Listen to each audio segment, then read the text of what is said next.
So welcome to the third session of data collection using KoboToolbox. So in this session, I'll take you through getting started, creating the first form, okay, designing the form as well as just look at the interface. So if you have opened your KoboToolbox login page, you are going to see an interface that might be slightly different from mine because I already have some projects here, okay. So on this side, you're going to see this is where your account details are. So here you have an option to change whether you can log out, you can change your password, you can change your email or username by just going to account settings. So that's it. And then here you can search for projects that you have with KoboToolbox.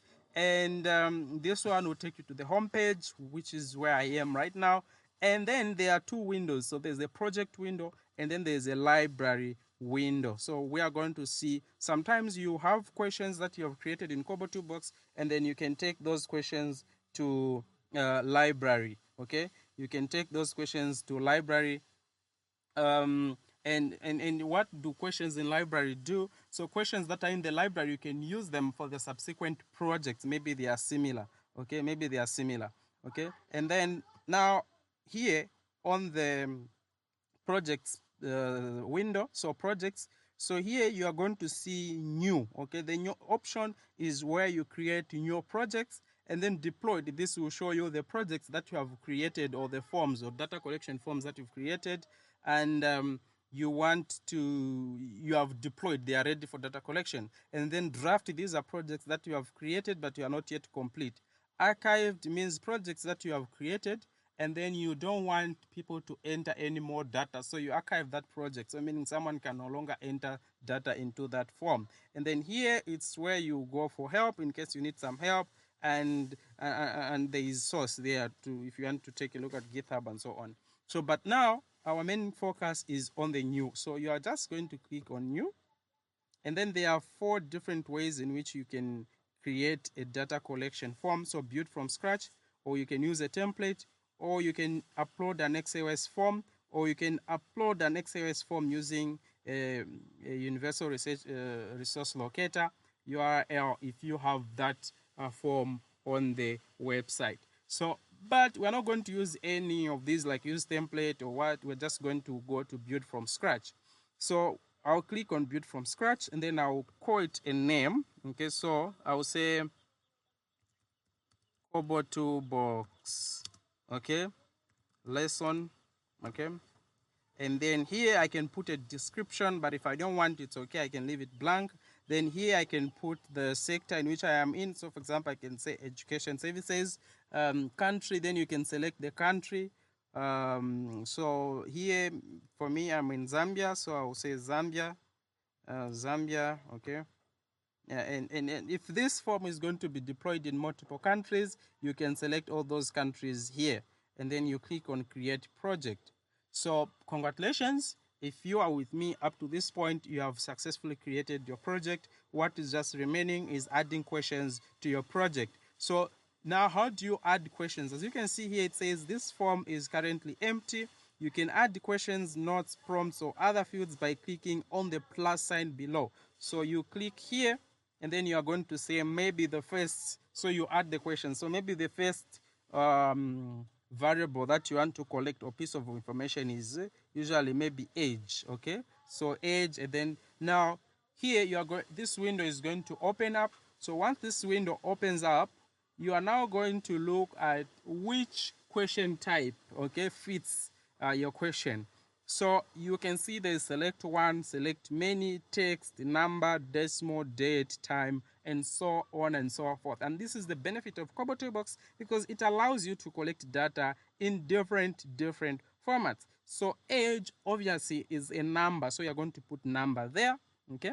And then you go to the second, let's say maybe gender, okay? So you type gender there, and you say add the question, and gender, you want someone to select. So gender is a select one because you cannot have 2 genders unless otherwise, which I choose to distance myself from. So select one, so I will say select one, and this window will open up where I'll be given these options. So maybe I can start 1 with male, okay, and then 2 with female, okay, And then if maybe you have more options, you can just say click to add another response. So when I click here, it will open up another option where I'll say prefer not to say.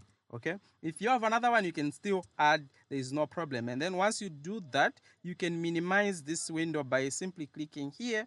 Okay, yeah, and you click save.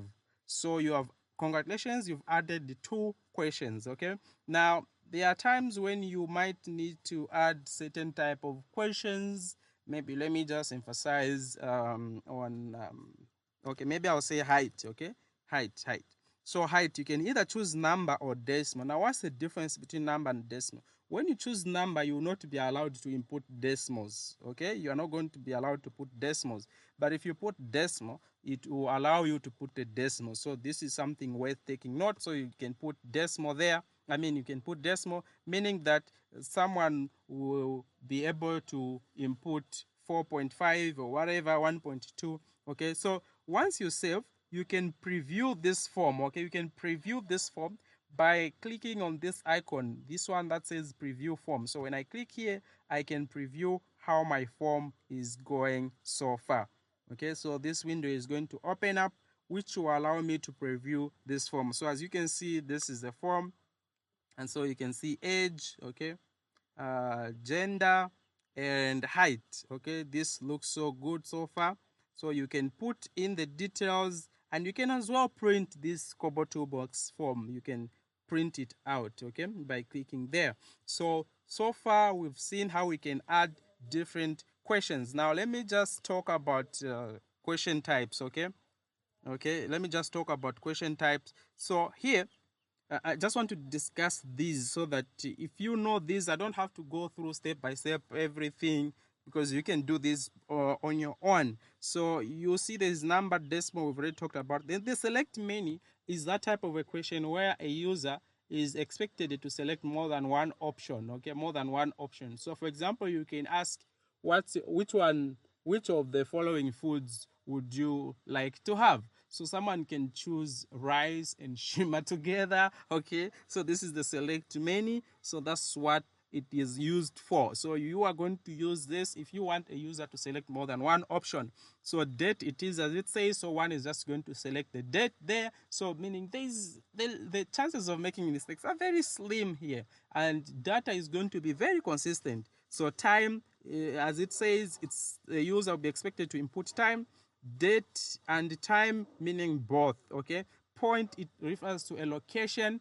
Maybe you want someone to input, to just put coordinates of a certain location, maybe the place where they live. Okay, so that's where the point option comes into play there. And then if you want to upload a photo, maybe take a picture, if you're using a mobile phone, you say photo.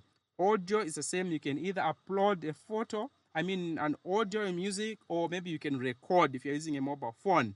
Okay, and video, just like it says. Line is somewhat similar to point, but then this one you have to select 2 points. So maybe it's a distance from town to home. So meaning 2 points have to be marked on the map.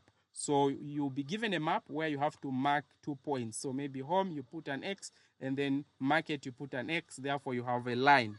And then note, this is something maybe you would use a note as an introduction in most cases. So let me just show you what so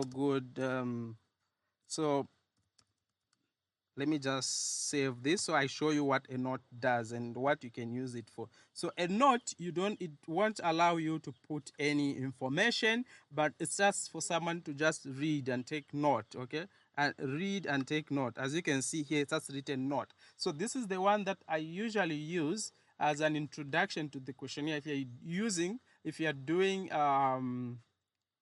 If you are doing a research, so you would want to introduce yourself. Hi, my name is Mustafa. I'm a third-year student from this institution, and I'm collecting data on this. This is entirely voluntary, things like that. So it's just a note. By continuing, you agree to the terms and what, that's a consent thing. So that's where you're going to use the note form, okay? And then there are others like Let's go not barcode to QR code, as it says acknowledge. So this is where someone has to say, okay, maybe it could be used for consent and so on. So that's where the acknowledge part comes into place. Area, more like a map, but this one, you know, like you have to say call an area. Okay, this is for maps. Yeah, rating, maybe you want someone to rate out of 1 out of 10.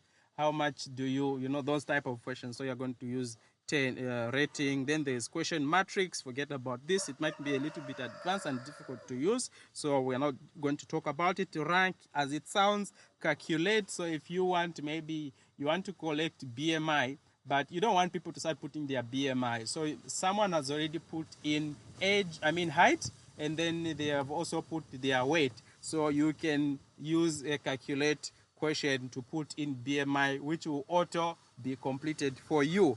And then this one could be a hidden question that could be there.